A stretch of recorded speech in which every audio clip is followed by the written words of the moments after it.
Hello, everybody, and thank you for joining me. This is Ciara from Ciara T Designs, and today I have these really cool tea pockets to share with you. So let's jump right in. So as I am still in Spooktember, these are going to be Halloween themed, and I'm going to use a ton of different Tim Holtz dies for this. This is not my own original idea. In the Tim Holtz Addicts group on Facebook. If you're not a part of it and you love Tim Holtz stuff as much as I do, make sure you go join that Facebook group because it is phenomenal for inspiration. But in that group, I think in August or July, I don't remember when I saw it, but I saw this post from Marla Trindad, and I'm not sure if I'm pronouncing that correctly, so if I'm not, I'm sorry. And she made some tea pockets for her staff, and I loved them. So I took a screenshot of the idea so that I could try it out myself, but of course you always want to give credit where credit is due, so that is where I'm doing. So yeah, thank you so much for this great idea, and let's go into it. So you saw me start by making the pockets. This is from the Tim Holtz Collector dies. They were from chapter 3 when he released all those great solid foundation pieces. And that's what this is from. It's the coin envelope, but it fits a tea bag perfectly. So this is such a great idea. And if you guys didn't know, I have pen pals. I love to write letters. I love to make happy mail. I love all those kind of things. So this is really something that's near and dear to my heart and that I love to make. So when I saw this idea, I had to try it out for myself. And I thought it would be really fun to do it in more Halloween-esque colors. So that is what I'm leaning towards. But for that, I did end up making 22 of these. Don't ask me why. It took me forever, but they turned out so neat that I just couldn't stop. So my base is made out of the Tim Holtz white heavy stock cardstock. I opted for white cardstock for this because I really wanted the colors to be vibrant. You guys know if you've been with my channel for a while, I love vibrant colors. They just make me happy. I love to look at them. And so that's kind of where I always aim. And I chose to use the white heavy stock instead of like watercolor cardstock or anything like that, only because I knew that they would take sprays still really well and they would still fold nicely. Heavyweight cardstock sometimes can be interesting to get to fold, and I didn't have any issues with that with these, so that was pretty great. So that's what started off the base. Then I brought in several different mica sprays. So you saw me make 22 of these, so I brought in a few different colors that I could work with, and then I opted to kind of add 2 more. I don't know why. I originally thought I was going to make 20. In the end, I made 22. So I had to bring in 1 extra color just to round out my 22 envelopes. So for my colors, I used Harvest Moon, which is yellow, Jack-o'-lantern, which is orange, Hocus Pocus, which was the purple, Wicked Elixir, which is kind of that almost goldy color. It's really neat. And Decayed, and then Burnt Ember, which is the really dark reddy orange. Decayed, I believe, is a different... you know what? Honestly, you guys, I don't even remember which ones are which, except the ones I use every time I use them. And I have never used Decayed. So Decayed may be that kind of different green that's there. But bust out your micas and use them. I have been asked a few times now what I do to seal my sprays. And I personally do not seal anything that I create. I've never really had an issue with stuff flaking off or anything like that. I did find while making these envelopes that if I rubbed against the mica, and I don't mean like I gently touched it, like if I rubbed hard on the mica spray, I might have a little bit of mica come off on my hand, but you had to intentionally rub it. You know what I mean? Like it wasn't just it didn't just come off, like it didn't flake off. I didn't have any issues with that. So keep that in mind if that's something that concerns you. I don't mind having inky fingers, so that really doesn't bother me. And all of this is water soluble, so it just washes off, no issues. So completely keep that in mind if that's something that concerns you, but I have no issues with it, so I just kept going. So then I brought in the Tim Holtz Tangled Webs stamp set. This is an older stamp set. I only got it, I think, last year, but I love it for Halloween, and I thought it would look really cool on these envelopes. In the end, you don't see it a lot, but I thought that it was super fun and a lot of like a really great idea to go in kind of the background. And I did white heat emboss them on all of the envelopes. I did use 2 of them from this die set. Here is the 6 colors right here on screen, so you can kind of see them. So I'm pretty much positive that Burnt Ember is the one I'm holding right now. And then Decayed is the kind of green colored one that's beside the Harvest Moon one that is yellow. So hopefully that kind of answers your question. If you had any questions about what the colors were, Jack-o'-lantern is what I'm holding currently. But yeah, so that is the, oh, I'm lying to you because here's the other one. This one is Decayed. The green one is Wicked Elixir. Sorry. I had to think about that for a second because I've never used Decayed, so I keep forgetting what color it is. Burnt Ember and Decayed these were the first times I had used them. So I actually had to unwrap them from the packaging to use them. So that was kind of a fun experience for me because I hadn't used the colors yet. And I do try to use everything that I purchase. Now I'm going to start creating the envelopes. And you can see here that I'm going to bring in 2 sizes of double-sided tape. You can use glue if you want to. I find that it took too long to dry. And I didn't want to hold one envelope because it is a heavier weight cardstock, right? So you do kind of have to hold it to get it to grab. And I had no interest in sitting there waiting for the glue to hold. So I did use double-sided tape. So I think it was about 1/4 of an inch on the bottom flap and then 1/8 of an inch on the actual back piece. And I am doing this in compartmental making, like Tim Holtz always talks. I cut all of the envelopes and then I sprayed all of the envelopes and then I, heat embossed all of the envelopes and then I'm going to build all of the envelopes, like that kind of thing. Like I did it all in, kind of assembly style. This whole project did take me about 15 hours start to finish of actually creating. It took me a couple of days. I think it took me 2 days completely, but it did take a little while, but I love how they turned out. And honestly, I could have kept going. I ended up having to simplify it because it was taking me so long to create. So if you're going to recreate this, just keep that in mind. I love to create, so it's not a big deal to me. I put on, I watch something, and I think in this one I was watching one of the Tim Holtz lives that I had missed, and I just watched that and I just, kept going. And I did have to cut this video down quite a bit, so I'm not going to show you every step, but keep in mind everything I do show you, I am doing 22 times.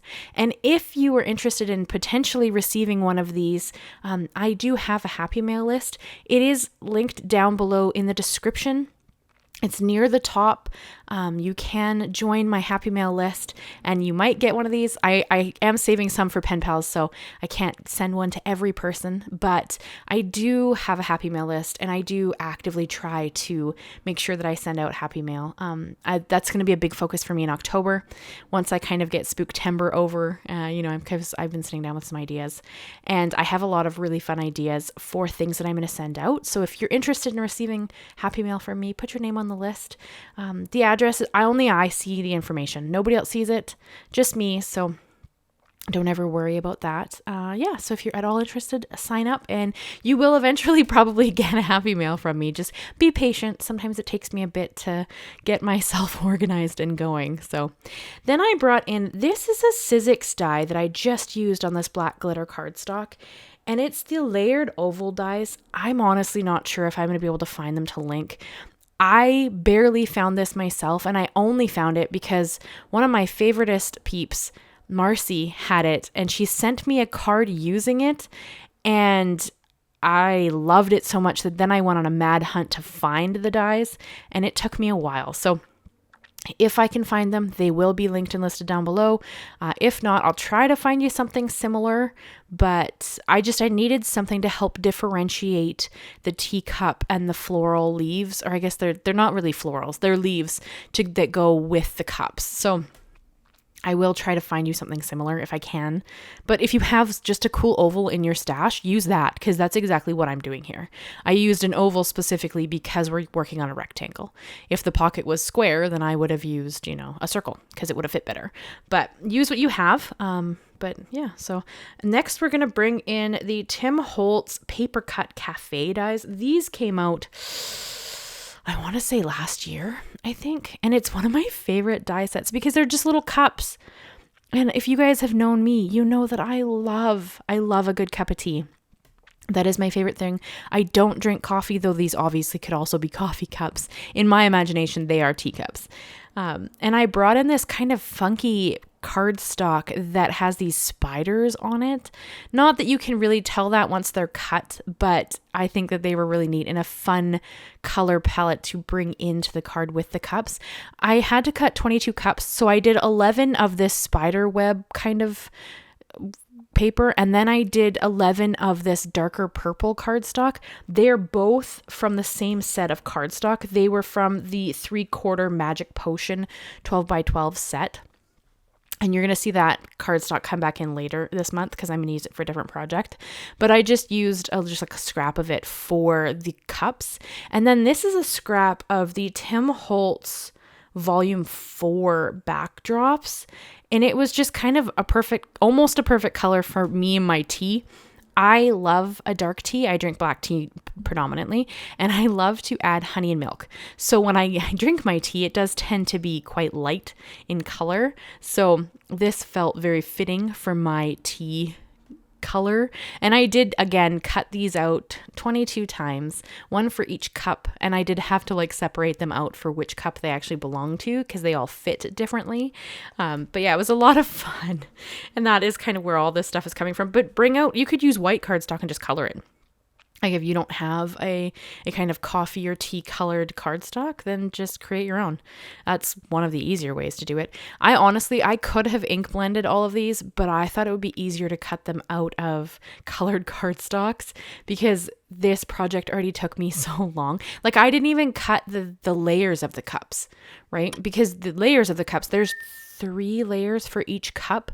I didn't layer the cups because I was making 22 of these designs. So I tried to keep it simple and, not use every single die that I could have used, though I did use a lot of dies. But I had so much fun with this. So here you can see I'm just layering on that little tea piece. It is quite similar to some of the colors that are in the purple cup, so it's a little bit harder to see there, but honestly, it just helps differentiate the fact that there is something going on there.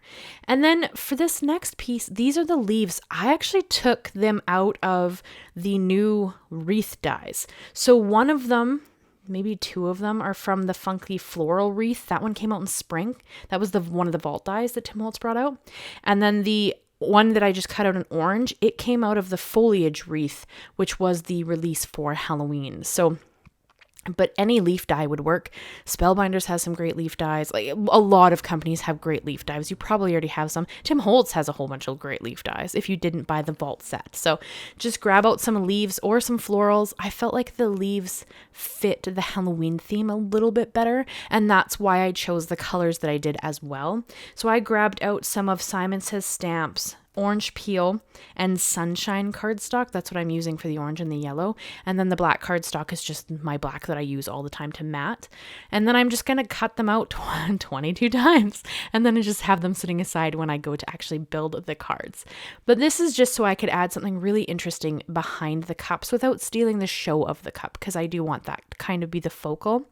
And then for the steam, I did cut those out of vellum, and yes, I cut 22 of them. And there are 2 layers to the steam. I opted again to only cut 1 layer. I was trying to simplify the design a little bit, but I think that it looks great in its simplicity. Because there's so many colors and textures going on already, you didn't need 2 layers of steam and 3 layers of the cup. You know that it's a cup. It doesn't need that much detail to stand out. So you could add the detail if you really wanted to, or don't. It looks great either way. And then because I have a thing for fonts.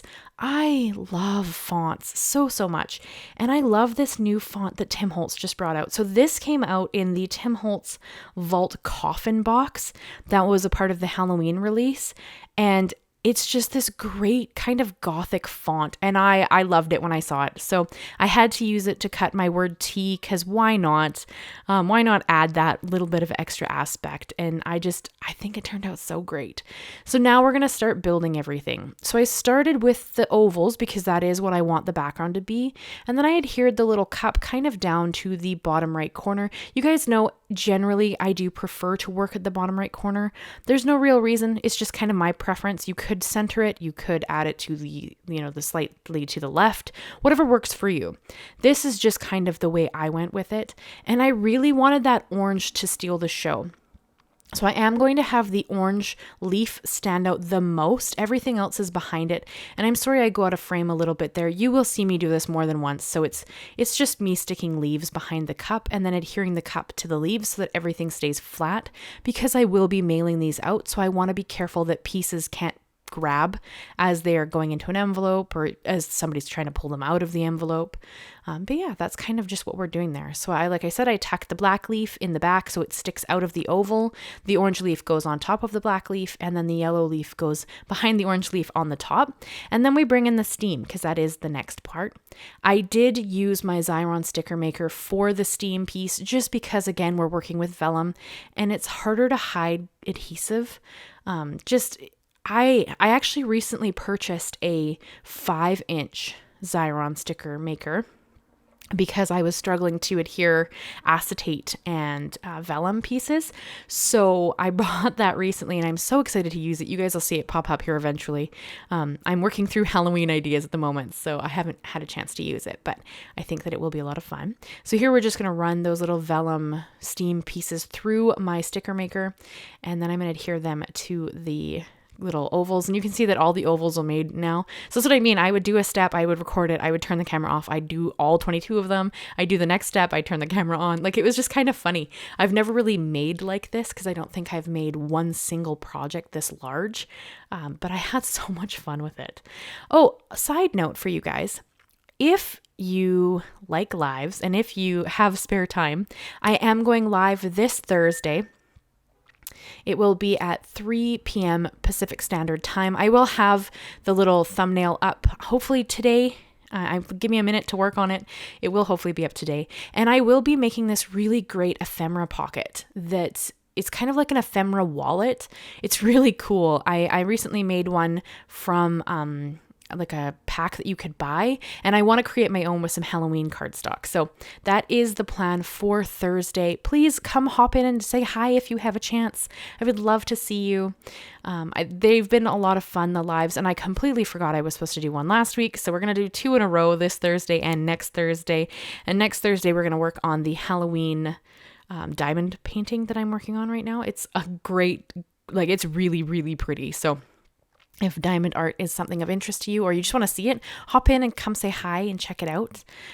I'd love to see you, because it's just a really great chance for me to actually talk, not one-on-one, but a lot closer than, the comment section. So it kind of just, it's really nice to see what you guys are up to, talk to you, 6,500 subscribers now. And I want, to feel like each one of you is important to me, because you are. So if you have a chance, drop into the live. I would love to chat with you. You can tell me all about what you're working on, or if you have any thoughts, if you have any questions, you can come and talk to me. But yeah, so that is what I'll be up to this week. So please stop in if you're at all interested. I will have the thumbnail up, and then that gives you the idea of what that is in your time zone. It is 3 p.m. Pacific Standard, which means I believe it is 6 p.m. Eastern, because they're 3 hours ahead of me. So hopefully that hits a time zone that's good for you guys. But yeah, so I will see you on Thursday if you're able to stop in. And then here is kind of the whole design that we're working with. So you can see now that those letters are just great, and it just adds that little T word at the bottom. And then of course, because I need bling on all things, I did go in and just add a couple of these beautiful stars. I have a container of these that I've had for a while, and there's so many stars in it that I'm not even anywhere close to using it. Even after putting 5 stars on 22 envelopes, I still haven't even put like a little dent in these stars. So don't be surprised if you see them pop up on other projects, because, why not? If you watched this video all the way to the end, I hope that you will leave me a comment, leave me a little tea symbol of some kind, a little emoji, or tell me your favorite flavor of tea. That is what I'm going to do tomorrow. I'm going to go and find a fun fall inspired tea, and I'm going to put them in here, and then I'm going to start mailing these out. So again, if you're at all interested in receiving one, make sure you're on my happy mail list. That is all I have for you guys today. I'm going to hold up one of each of these colors so you can kind of see it in all of its glory. I love how these came together. They're so, so pretty. And I really appreciate that the Tim Holtz group has so much amazing inspiration. So if you love Tim Holtz products, make sure you're a part of that Facebook group, because there are some phenomenal creators in there. And I think that you would love to see what they're making, because it helps stem inspiration and ideas and color palettes. And maybe you don't like what they made, but maybe you love the color palette, or you love the dye they used, or, whatever. It just helps give new ideas and, really fun ones. So hopefully you guys enjoyed this. Leave me a like, leave me a comment, and consider subscribing if you haven't already. I do new videos every Monday and Thursday. And as I said, the next 2 Thursdays will be a live stream. So come hang out with me if you're available. I would love to have a chat with you. Thank you so much, guys. And I will see you again very soon. Bye-bye for now.